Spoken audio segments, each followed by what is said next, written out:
Hello, this is National Chess Master Rats at chess.com, continuing my video series on the correspondence team match between my video lessons group and CARPE DIEM. And this game was played on board 17. It's one of the higher boards, obviously out of 210, but it's pretty much the first one to head to up near the top to finish with a decisive result, except for maybe a half a dozen games which ended due to people being banned for cheating.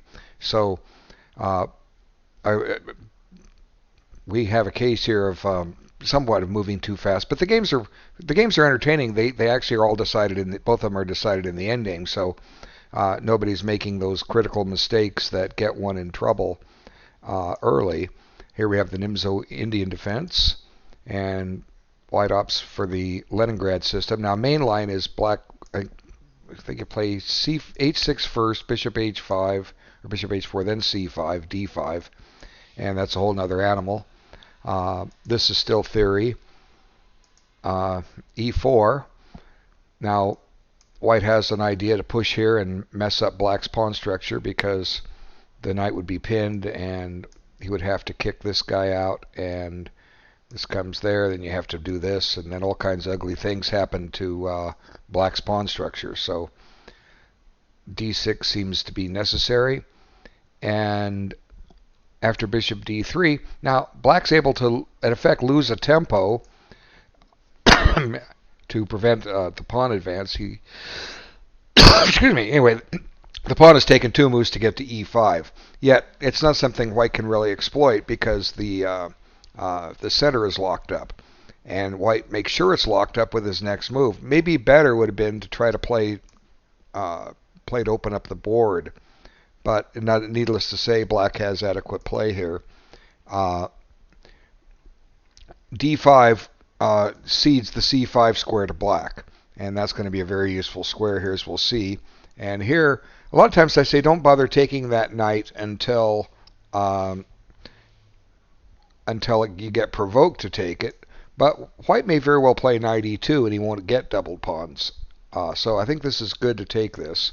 And black's bishop is good because most of his pawns are on dark squares, whereas the bishop is on the light squares. The c5 is a permanent outpost. Black is going to be heading there, and this bishop is kind of like acting like a little pawn here, or a tall pawn. It's not embedded in the pawn chain, but it doesn't have a great deal of scope. So the position is fully equal, and here I don't think white really needs to try to preserve that bishop. Well, black doesn't want to take it. He won't take it. White should just castle there. But h6 comes, and I don't know. I think maybe black should, or white should consider bishop e3 here, and try to get rid of this knight on c5. But he doesn't. He takes, and now black has the better knight and the better bishop.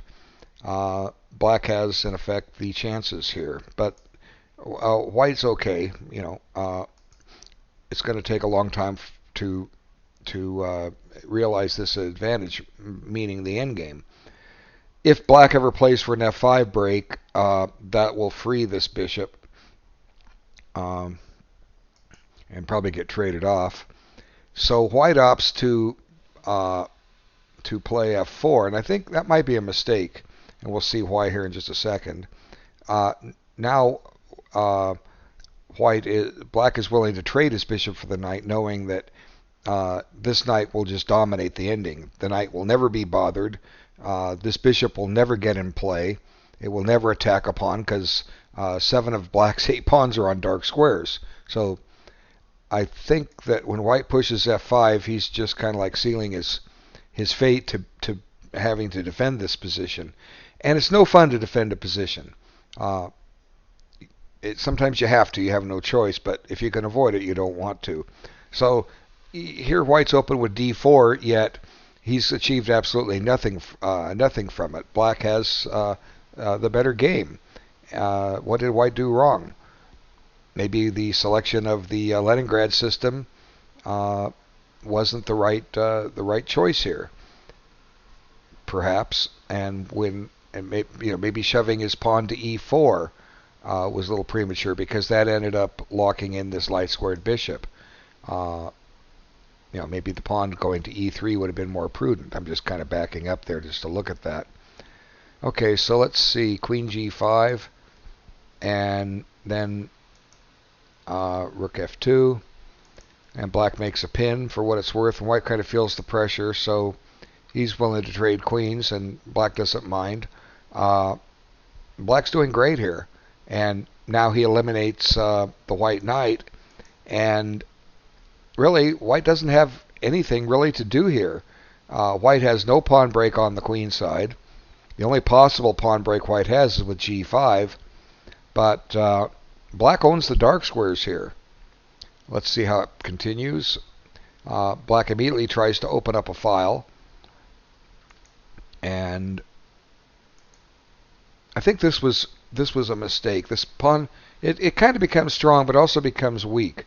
And we'll see how the play ensues. Maybe it would have been better to play g4 here, even though it's putting another pawn on white. If the point is, if black ever takes, we're going to be down to one open file, and even if the rooks ever get traded, white can probably keep the black king from entering into his position. And let's think about the entry points on the queen side. Black can't get his king up the board. He's ground to halt trying to reach a4. So g4 might have been the better move and hope for a draw by blockading, but f6. Now, black's free to move that knight. He doesn't have to keep it on c5. So he goes after a target. White defends. And now white wants to get rid of that great knight, but black will have no part of that. He just puts it back. And white brings his bishop back to keep the rook from being tied down to e4. And here, white goes wrong here real quick. Rook f5. He plays g3, and that's just a bad move. Black is going to be able to exploit that. Black did have the better game, but I think he's just getting in trouble now because black is able to gain a critical tempo here to double his rooks. You've got to guard the pawn on h4. You can't really afford to lose it. And now black's got his rooks doubled. So black suddenly has terrific prospects here.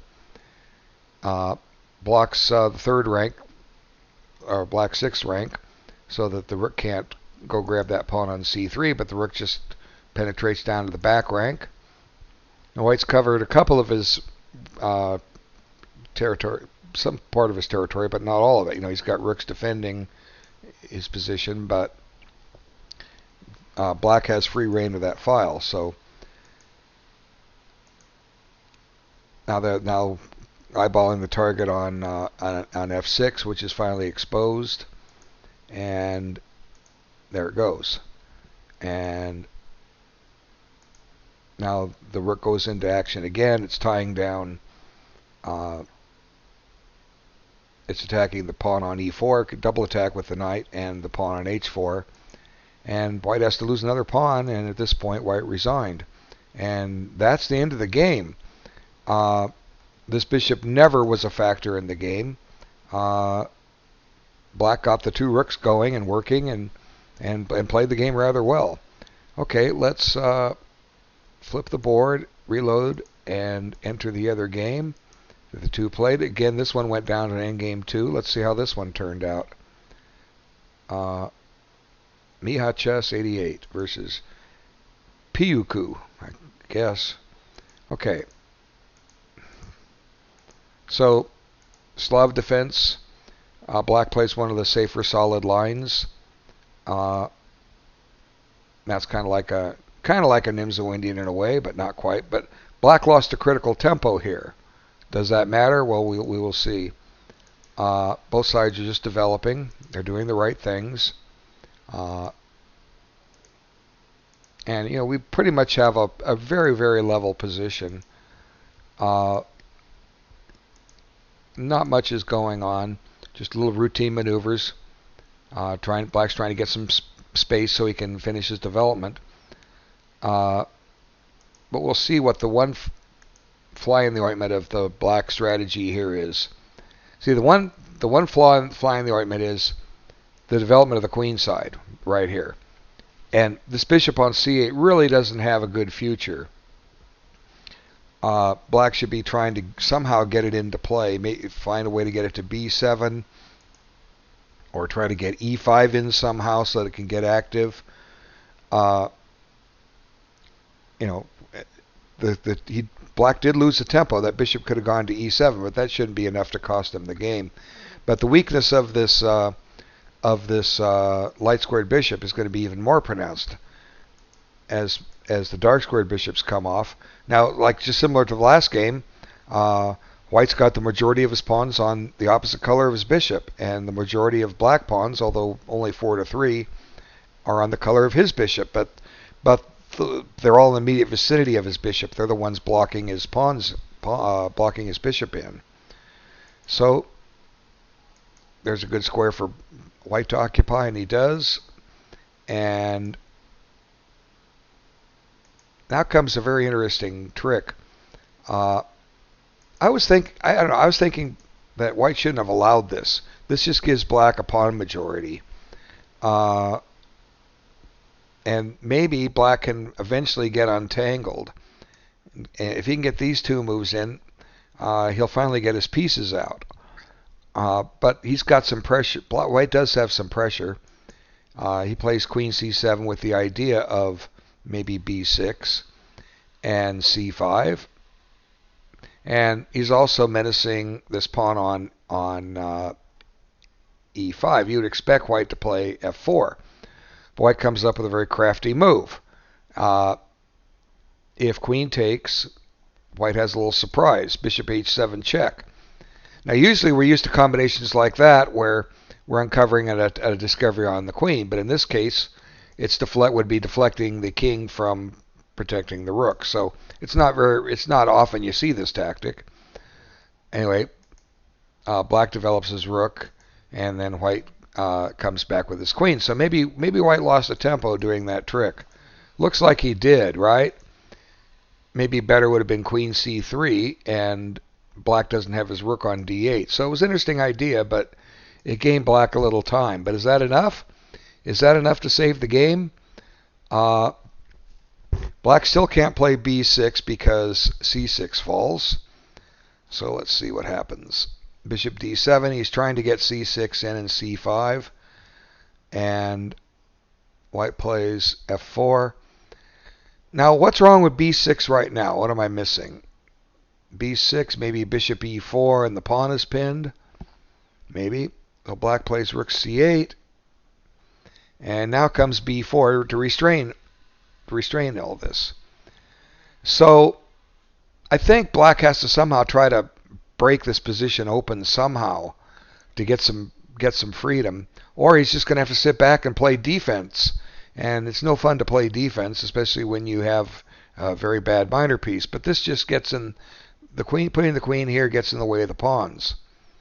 But White's maintaining a very small advantage. Got a better bishop, better queen, better rooks. The advantage is to White once again. And the active Black rook is traded off for White's good rook. Black wants to get both the rooks off, and White just says, I'm going into the 7th. I'm going to penetrate into your position. There's a weak square. I'm going to occupy it. And now White gets this advanced and dangerous pass pawn. And here's Black putting more pawns on light squares.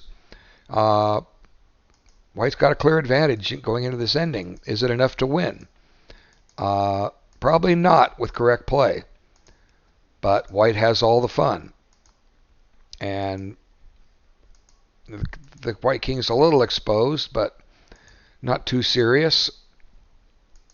And here's Black putting another pawn on a color of his bishop. Just probably not wise. Menace the pawn, protects it, and I think Black should just sit here. Let White prove what he's got. Shuffle the king. Start shuffling the king back and forth and maintain the status quo. But black gets ambitious and plays g5, or maybe impatient, and this creates new squares, new weaknesses, new possible breaks. White's going to get a clear advantage here in just a move or two. Here it comes. H4, and black tries this, but he's going to just get the bad game here. Black's starting to reach a Zugzwang type position. White's going to get an outside pass pawn and force the king back. So the only thing black has is to try to generate some counterplay with his own king pawn. And now he pushes it, and he's hoping white takes so he can grab this pawn on g4, but white doesn't bite. And there goes the pawn, but white just stops it. And now black had nothing better than just give it up. Otherwise, white was going to put the bishop on g2 and probably collect it. Anyway, g5 was talked about earlier. There it is. And at this point, black gave up, and he really has no hope. The white king is going to penetrate when he's ready. This bishop will come to g6, taking squares away, and white will bring his king up and bring his bishop in, and black is history. Those two pawns are too potent to stop. So I thought it was well played. Ending by white. Black just got a little too impatient, I think, and maybe had chances to hold. But I thank all of you for looking. This was, they did play too quick. I mean, 52 moves in 2 weeks, 26 moves a week, 4 moves a day. It's too much. You're not getting the time in. When you're stronger, you can afford to move quicker on a game, but not necessarily against a strong player, because they'll take that one day to try to pick the position apart, that one move that you just didn't quite do accurately, and hold on. Like I say, I tend to think that black had potential chances to hold this before he played g5. Make white prove what he's got. And, maybe white can still win. Maybe white still would have won, but make him prove it. Okay? So thanks again all for watching, and I'll be back with the next video when I get one ready. Thank you.